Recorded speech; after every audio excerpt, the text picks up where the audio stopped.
ನೋಡಿ ಇಷ್ಟು ಸ್ಪಾಂಜಿ ಆಗಿರುವಂತಹ ಖಮನ್ ಡೋಕ್ಲಾ, ಗುಜರಾತಿನ ಸ್ಪೆಷಲ್ ಡೋಕ್ಲಾ. ಹಾಯ್ ಫ್ರೆಂಡ್ಸ್, ಎಲ್ಲರೂ ಹೇಗಿದ್ದೀರಾ? ಎಲ್ಲರೂ ಚೆನ್ನಾಗಿದ್ದೀರಾ ಅಂತ ಅಂದ್ಕೊಂಡಿದ್ದೀನಿ. ತುಂಬ ದಿನಗಳಾಯಿತು ನಾನು ವೀಡಿಯೋ ಮಾಡೋಕ್ಕಾಗಿರಲಿಲ್ಲ. ಮಧ್ಯೆ ಮಧ್ಯೆ ಯಾವಾಗಾದರೂ ಒಂದೊಂದು ವೀಡಿಯೋ ಶೇರ್ ಮಾಡ್ತಾಯಿದ್ದೆ. ಕಾರಣ ಏನು, ಯಾಕೆ ವೀಡಿಯೋ ಮಾಡಲಿಲ್ಲ, ನೆಕ್ಸ್ಟ್ ವೀಡಿಯೋದಲ್ಲಿ ಹೇಳ್ತೀನಿ.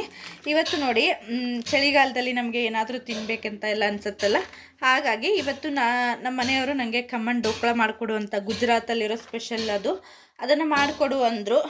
ನಾನು ಆಗಲ್ಲ ಅಂದೆ. ಅದಕ್ಕೆ ಅವ್ರು ಏನು ಮಾಡಿದ್ರು, ಇದು ಇನ್ಸ್ಟಂಟಾಗಿ ನಾವು ಯಾವುದೇ ಹಿಟ್ಟುಗಳನ್ನ ಮಿಕ್ಸ್ ಮಾಡಿ ಮಾಡೋದೆಲ್ಲ ಏನಿಲ್ಲ, ಅದರಲ್ಲೇ ಎಲ್ಲ ಇರುತ್ತೆ, ಸುಮ್ಮನೆ ನಾವು ಹಾಕ್ಬಿಟ್ಟಿದ್ದು ಮಾಡೋದು. ಹಾಗಾಗಿ ಇವತ್ತು ಮಾಡ್ತಾಯಿದ್ದೀನಿ. ಇದು ಈಗ ಮಾಲ್ಗಳಲ್ಲೆಲ್ಲ ಸಿಗುತ್ತೆ ನಮಗೆ ಖಮನ್ ಡೋಕ್ಲಾ ಅಂತ. ಆಮೇಲೆ ಇದು ಬೈ 1 get 1 ಆಫರು ಇತ್ತು. ನಾನು 1 ತೊಗೊಂಡ್ರೆ 1 ಫ್ರೀ ಇತ್ತು, ಹಾಗಾಗಿ 2 ತರಿಸಿದ್ದೀನಿ. ತುಂಬ ಚೆನ್ನಾಗಿರುತ್ತೆ. ನಾವು ಈಗ ಗುಜರಾತ್ಗಳಲ್ಲೆಲ್ಲ ಹೋದರೆ, ಒಂದ್ಸರಿ ನಾವು ಗುಜರಾತ್ಗೆ ಹೋದಾಗ ತಿಂದಿದ್ವಿ, ತುಂಬ ಚೆನ್ನಾಗಿರುತ್ತೆ. ಹಾಗಾಗಿ ಮನೇಲೇ ಟ್ರೈ ಮಾಡೋಣ ಅಂತ ನಾನು ಮೊದಲು ಕಡಲೆ ಹಿಟ್ಟಿಗೆಲ್ಲ ಇದು ಮಿಕ್ಸ್ ಮಾಡಿ ಹಾಕಿ ಮಾಡ್ತಿದ್ದೆ. ಈ ಸರಿ ನೋಡೋಣ ಇನ್ಸ್ಟಂಟಾಗಿ ಯಾವ ಥರದ್ದು ಬರುತ್ತೆ ಅಂತ ತರಿಸಿದ್ದೀನಿ. ಅದಕ್ಕೆ ಏನೂ ಮಿಕ್ಸ್ ಮಾಡೋಂಗಿಲ್ಲ, ಎಲ್ಲ ಅದರಲ್ಲೇ ಇರುತ್ತೆ. ಈಗ ನಾವು ಅಂಗಡಿಗಳೆಲ್ಲ ನೋಡಿದ್ರೆ ಸಿಗುತ್ತೆ, ಸ್ವಲ್ಪ ಆಯಿಲ್ ಹಾಕ್ಕೊಂಡ್ರೆ ಅದು ಇದು ಆಗುತ್ತೆ ಅಂತ ಅಂದ್ಕೊಂಡು ಅದರಲ್ಲೇ ಹೇಗೆ ಮಾಡೋದು ಅಂತಲೂ ಕೊಟ್ಟಿರ್ತಾರೆ. ಅದನ್ನು ಓದ್ಬಿಟ್ಟು ನಾವು ಮಾಡಿಕೊಂಡ್ರೆ ಆಯಿತು. ಈಗ ಅದಕ್ಕೆ ನಾವು ಅದನ್ನು ಮಿಕ್ಸ್ ಮಾಡಿಕೊಂಡ್ರೆ ಆಯಿತು. 15-20 ನಿಮಿಷದಲ್ಲಿ ನಮ್ಮ ಡೋಕ್ಲಾ ರೆಡಿ ಆಗುತ್ತೆ. ತುಂಬ ಚೆನ್ನಾಗಿರುತ್ತೆ. ಇನ್ಸ್ಟಂಟಾಗು ಬೇರೆ ರಾಜ್ಯದ್ದು ಹೊಸ ಟ್ರೈ ಮಾಡ್ದಂಗೂ ಆಗುತ್ತೆ. ಡೈಲಿ ಅದೇ ತಿಂದು ಬೋರ್ ಪಡೋಕ್ಕಿಂತ ಈ ಥರ ಟ್ರೈ ಮಾಡಿ ನೋಡಿ. ಈ ಪಾಕೆಟ್ಗಳು ಸಿಕ್ಕಿಲ್ಲ ಅಂದರೆ ನಾನು ನೆಕ್ಸ್ಟ್ ವೀಡಿಯೋಗಳಲ್ಲಿ ತೋರಿಸ್ತೀನಿ ಮನೇಲಿ ಯಾವ ಥರ ನಾವು ಮಿಕ್ಸ್ ಮಾಡ್ಕೊಳ್ಳೋದು, ರೆಡಿ ಯಾವ ಥರ ಮಾಡ್ಕೊಳ್ಳೋದು. ಇದರಲ್ಲಿ ಎಲ್ಲ ಇರೋದ್ರಿಂದ ಬರೀ ನಾವು ಸ್ವಲ್ಪ ನೀರು ಹಾಕಿ ಈ ಥರ ಮಿಕ್ಸ್ ಮಾಡಿಕೊಂಡ್ರೆ ಆಗೋಯ್ತು. ಇವಾಗ ಇದು ನಮ್ಮದು ಈ ಥರ ನಾವು ಈ ಕೇಕ್ ಎಲ್ಲ ಮಾಡ್ತೀವಲ್ವ, ಆ ಥರ ಇದರಲ್ಲಿ ಮಾಡಿಟ್ಕೊಂಡ್ರೆ ಸಾಕು. ಈಗ ನಾನು ಒಂದು ಕೇಕ್ ಬೇಯಿಸಿದೆ ನನ್ನ ಹತ್ರ, ಅದರಲ್ಲೇ ಹಾಕೋತಾ ಇದ್ದೀನಿ. ಇಲ್ಲಾಂದರೆ ಸ್ಟೀಲ್ದು ಯಾವುದಾದ್ರೂ ಕುಕ್ಕರ್ ಪಾತ್ರೆಗಳೆಲ್ಲ ಇರುತ್ತಲ್ವ, ಅದರಲ್ಲೂ ಹಾಕೋಬೋದು. ಕೆಳಗಡೆ ಸ್ವಲ್ಪ ಎಣ್ಣೆ ಸವರ ಹಾಕ್ಕೊಂಡ್ರೆ ನಮಗೆ ಚೆನ್ನಾಗಿ ಅದು ತಳ ಎಲ್ಲ ಹಿಡಿಯಲ್ಲ. ಹಾಗಾಗಿ ಎಲ್ಲ ಕಡೆ ಹಾಕ್ಕೊಂಡ್ಬಿಟ್ಟು ಎಲ್ಲ ಕಡೆ ಸ್ವಲ್ಪ ಇದು ಮಾಡ್ಕೊಳ್ಳಿ, ಆವಾಗ ತಳ ಎಲ್ಲ ಹಿಡಿಯಲ್ಲ ನಮ್ಮದು. ಇವಾಗ ಈ ಪಾತ್ರೆಗೆ ಇದನ್ನು ಹಾಕೋತಾ ಇದ್ದೀನಿ.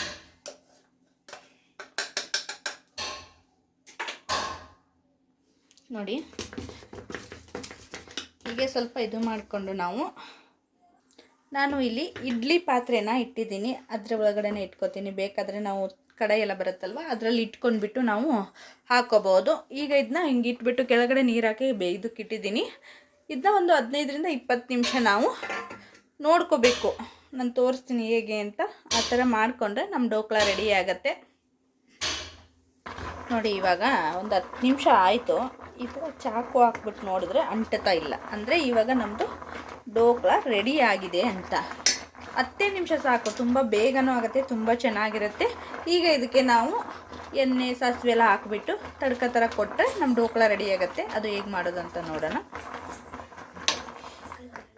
ನೋಡಿ, ಇವಾಗ ಇದನ್ನು ನಾವು ಈ ಥರ ಉಲ್ಟಾ ಮಾಡ್ಕೊಂಡ್ರೆ ಸಾಕು, ಈಸಿಯಾಗಿ ಬಂದುಬಿಡುತ್ತೆ. ನಾವು ಎಣ್ಣೆ ಎಲ್ಲ ಹಾಕಿರ್ತೀವಲ್ವ, ತುಂಬ ಬೇಗ ತುಂಬ ಚೆನ್ನಾಗಿ ಬರುತ್ತೆ.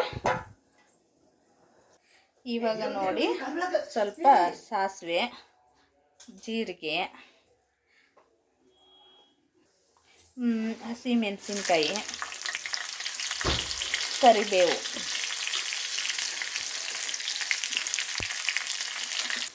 ಆ ಥರ ಮಾಡಿಕೊಂಡು ಅದನ್ನು ನಾವು ಇದ್ರ ಮೇಲೆ ಹಾಕಬೇಕು. ಸೇಮ್ ಗುಜರಾತಲ್ಲಿ ಯಾವ ಥರ ಇರುತ್ತೆ ಅದೇ ಥರ ಟೇಸ್ಟ್ ಬರುತ್ತೆ. ಒಂದು ಸರಿ ಮಾಡಿದ್ದೆ, ಇದು 2ನೇ ಸರಿ ಮಾಡ್ತಾ ಇರೋದು. ತುಂಬ ಚೆನ್ನಾಗಿರುತ್ತೆ. ನೋಡಿ ಹೇಗೆ ಕಾಣಿಸ್ತಾ ಇದೆ, ಸ್ಪಾಂಜಿಯಾಗೂ ಬಂದಿದೆ, ತುಂಬ ಚೆನ್ನಾಗಿ ಇದುವಾಗಿ ಬಂದಿದೆ. ಕಟ್ ಮಾಡೋಣ. ನೋಡಿ,